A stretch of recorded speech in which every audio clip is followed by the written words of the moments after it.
ya Omar Pano aha turi ntabwo ari mu ijuru, ni mu kuzimu, ni mu rugabano rw'akarere, muri karere ka Kicukiro, mu rugabano rw'umurenge wa Gahanga. Aha ni Gatenga, aha ni Gahanga. Aha rero ni mu kiraro cyasenywe n'amazi aturuka Rebero, Nyanza ya Kicukiro no kuri gare yose yaje hanyuma asenya uyu muhanda wari warakozwe na VUP nkuko mubibona. Babasha kugwamo, urabona nko hari nk'igihe nk'imvura yiguye kuko akeshi yiguye mba ndi hafi hano kuko ari utwana tutunyeshuri tuba tuva ku ishuri kuko amazi abara ari menshi aguyemo. Nibyo gusa hari umuntu yerutse kugwamo na moto ariko nta kintu yabashije kuba yavuyemo ari muzima. Hari n'umunyegari nawe arujyanye inzoga epfyo ngiyo nawe yaguyemo, inzoga zo zirangirika ariko we nta kintu yabaye. Umunyegari umumotari nta muntu yarahetse se? Umumotari nta muntu yarahetse. Hanyuma umudamu witwa Yankurije we byagenze bite? Yankurije we yatwawe na ya ruhurura yepfiriya ya Kacap, ariko nawe n'amazi. Yego amazi nayo muramuhamba cyane we yasapfa. Gusa ariko si no wa mbere, hari n'undi w'umusore nawe yigeze twara mbere we yuko nayo mutwara. Hari n'undi w'umusore rwose wari mu yatwaye na yahe nawe na ayangaye. Ayangaye afite ahantu nawe agenda agahurira akaba menshi cyane noneho kurusha, ubwo niho nawe yasanze uwo musore yambuka ataha. Yatahaga he? Yatahaga nawe muri izi karitsiye za hano muri hanyuma banaka amazi yaraje aramena irinjira buriya nyine nta yindi gahunda nyine, ubwo amazi twagombaga gutobora amazi agakomeza gutoborera mu rugo rwa muturage. Nta yandi mahitamo yari ahari icyo gihe. Waramubaje kumubaza se? Yababizi nta kibazo. Iki kibazo kigeze kutubaho n'ubundi hari andi mazi yaturukaga hara hirya, umuntu w'umumama apfusha abana babiri baguye muri ayo mazi, turabashyingura. Rero nk'ubuvugizi twasaba ko leta yadufasha kuri iki kibazo kijyanye n'uyu muhanda, kuri iki kibazo kijyanye n'aya mazi aturuka ruguru ku gasoko Nyanza. Muri mbake n'icyo aryamamo arangije ahita atobora, bitobokera ahangaha, kandi murabona wenda ni akabizinesi k'amata nkora. Tandukana na babandi babeshya ababona ishwadil bamaze kugeza benshi ku nzozi zabo. Aya mahirwe mboneka rimwe ntagucike. Ubu ushobora kubona akazi cyangwa kuminuriza byoroshye mu bihugu nka Canada na Amerika ubifashijwemo na Niyo Travels. Izi nzobere zigufasha kandi kubona visa, inguzanyo yo kwiga no kubona amashuri meza muri Amerika n'Uburayi. Si ibi gusa kuko ushaka no gutembera, kubona akazi no gukora business, byose babikugiramo neza kugeza ubonye visa. Kabya inzozi zawe zibimamo hamwe na Niyo Travels. Ku bindi bisobanuro wabahamagara cyangwa ukabandikira kuri nimero ubona kuri ekara yawe. Niyo Travels, amahirwe yawe kuri inshuro ari imbere yawe. Ya Omar Pano aha turi ntabwo ari mu ijuru, ni mu kuzimu, ni mu rugabano rw'akarere, muri karere ka Kicukiro, mu rugabano rw'umurenge wa Gahanga. Aha ni Gatenga, aha ni Gahanga. Aha rero ni mu kiraro cyasenywe n'amazi aturuka Rebero, Nyanza ya Kicukiro no kuri gare yose yaje hanyuma asenya uyu muhanda wari warakozwe na VUP nkuko mubibona, wari ufite ikiraro gikomeye, amadarete yaragiye. Hanyuma hari umuhanda ukomeye uva kuri gare ya Nyanza ukajya hitwa mu bigo munsi ya hafi ya Zaburema. Aha rero ubu mpagaze, aya n'amazi yahacukuye ku buryo abaturage bose aho twagiye tunyura hose ntibabasha kubambuka. Ibiraro byaragiye, amasamba arimo aragenda. Hari aho twagiye tubona, ubona ko umukoki ugeze kuri jaride y'urugo neza benshi n'itumanaho ryarahagaze. Uyu muhanda usibye moto yoroheje nayo nta modoka ishobora kuba yanyuraho, ariko ikigaragara cyo nuko n'ubundi na moto mu minsi bike ziraba zitagenda. Ikindi nuko n'abantu kuhanyura nta mutekano bafite, abana bashobora kugwamo, amatungo ashobora kugwamo. Nanjye ubwanjye nkuko mwabibonye mpageze bitanyoroheye mu busaza bwanjye, murabona ko nagombye kurira urwego kuko ntago byoroshye kuhagera, ariko nibura murabibona. Ni rero abaturage baratabaza umujyi wa Kigali kuba hari icyo wakora. Amazi aturuka Nyanza ya Kicukiro akareka gusenyera abaturage. Ejo tutazumva imanza bivuga ngo umuturage yatsinze umujyi wa Kigali kubera amazi yoherejwe mu isambu ye cyangwa mu rugo rwe. Bakunze bakarya Omar Pano rero turakuza gukomeza tuganira n'abaturage baturiye uno muhanda, baturiye uno mukoki, hanyuma baze kutubwira impungenge nk'uko twari tumaze kuzibabwira. Ariko turakomeza tureba ingaruka z'aya mazi ingaruka z'aya mazi agiye yayobowe mu baturage, nta rigori ifatika, nta ruhurura. Nibyo rimwe tujya tunabivuga, bamwe bakagira ngo wenda aho hantu ntago habaho, kugira ngo kano kagari muri ntuza yitwa nakahe muri Gahanga ni Kabigo Karembure. Iyi ni Karembure, iyi ni iyi ni Nyarurama yo muri Gatenga. Ngaho rero dore ko abaturage baho babaye. aha ni mu bigo hose. Mazina yanjye banyita Sebarindwi Alphonse. Tugusanze aha ngaha, watubwira uko hitwa? Turabona uhagaze hejuru y'umukoki, hanyuma uratwibwira, hanyuma utubwire uko uyu mukoki waje. Mpagaze ni mu rugabano rwa Gatenga na Gahanga. Akaba ari umudugudu wa Bigo. Akagari ni Karembure.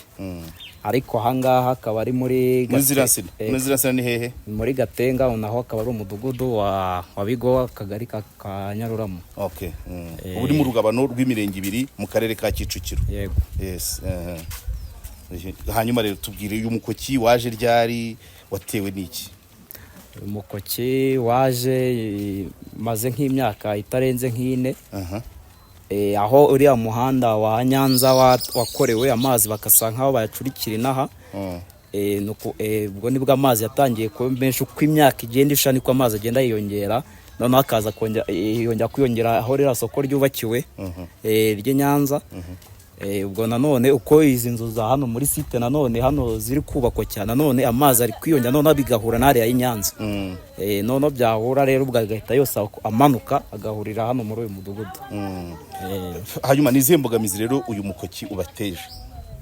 Izi imbogamizi z'aya mazi, urabona ko amazi yanyuraga aha, ariko urabona ko mu minsi iri imbere tuza turi mu manegeka, kubera aya mazi araza agacukura agasenya, urabona ko yenda gusatira n'amazu.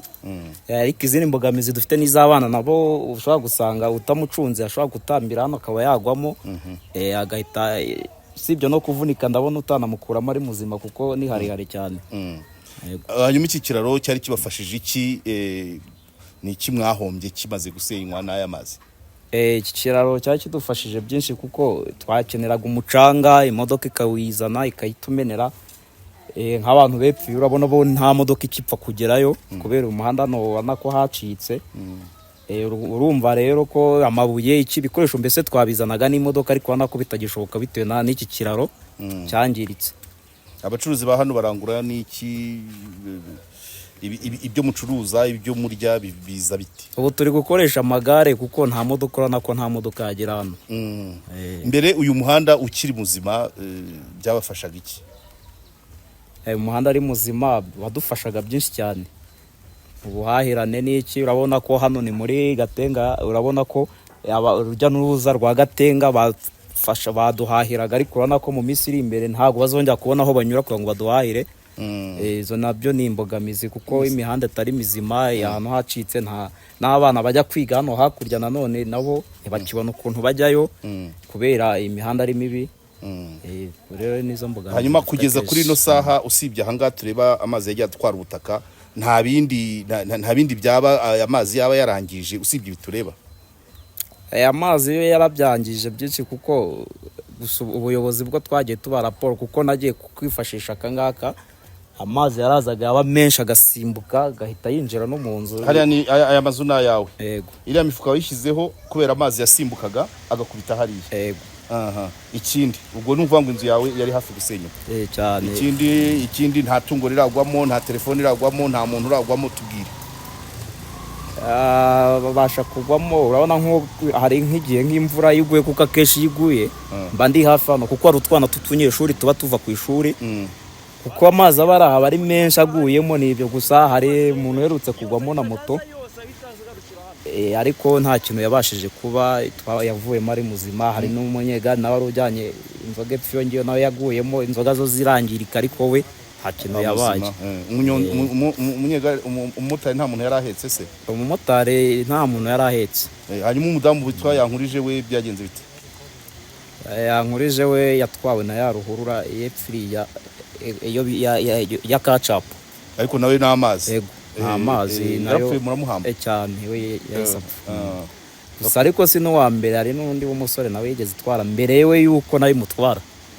Hari n'undi w'umusore rwose wari uri mu yatwaye na yahe nawe na ayangaya ayangaya afite ahantu nawe agenda agahurira akaba menshi cyane noneho kurusha ubwo niwo nawe yasanze uwo musore yambuka ataha.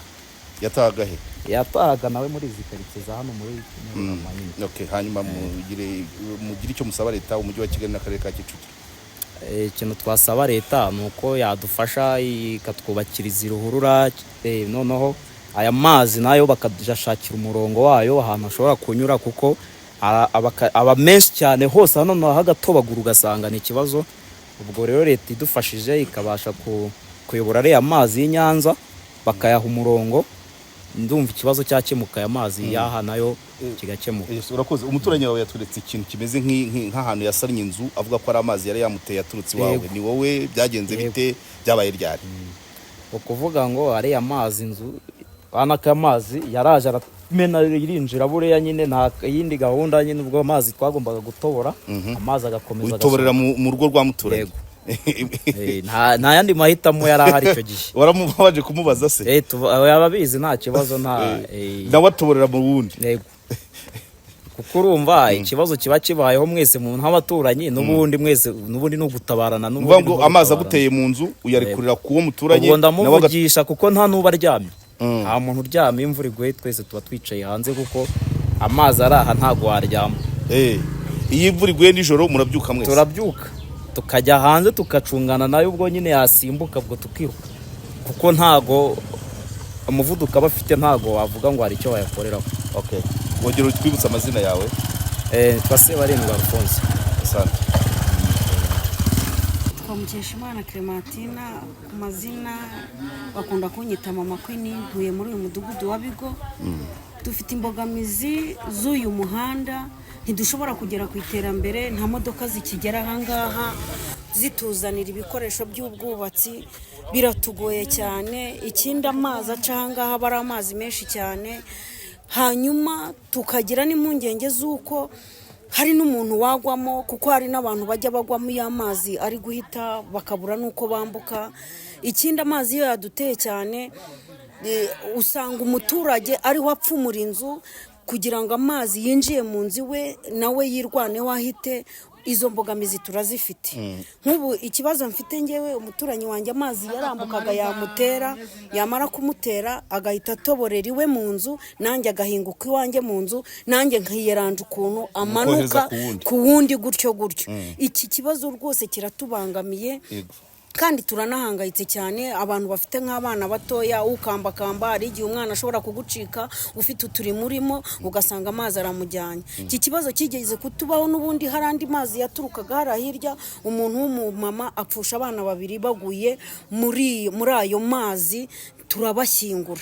Rero nk'ubuvugizi twasaba ko leta yadufasha kuri iki kibazo kijyanye n'uyu muhanda, kuri iki kibazo kijyanye n'aya mazi aturuka ruguru ku gasoko Nyanza muri iyi site ya Bisambu yose. Ayo mazi yose bayohereje aha ku buryo rwose tubangamiwe. Ni bande bayohereje se? Ni ukuvuga ngo bagiye baca nk'amazi yo mu isoko hariya, nta bigega bayahaye, nk'amazi aturuka muri site ya Bisambu, amazi aturuka kuri ayo mazu yabo ba bosi, nta bigega baba bayahaye. Ayo mazi yose yishakira inzira. Nkatwe dutuye aha rero tumaze kwinjira mu manegeka kubera ikibazo cy'amazi kandi ntayahahoze. None twasabaga leta kugira ngo idufashe kuba wenda yaza kugira gute yakanariza aya mazi bakayahinzira ku buryo natwe izo mbogamizi zavaho.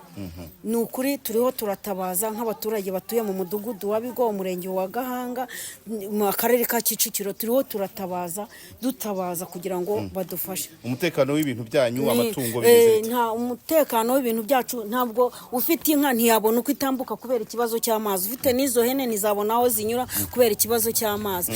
usibye nawe matungo n'abantu ubwabo ntibari kubona uko batambuka kubera yuko iyo y'amazi yaje abasimbuka ku buryo umuntu afite n'imbaraga nyinshi ku buryo nta muntu ushobora gutambuka. Nk'urugero hari umudamu wigeze kwicwa n'aya mazi bitaga Yankurije mu bihe bishize. Aha Yankurije yarapfuye yishwe n'aya mazi amanuka.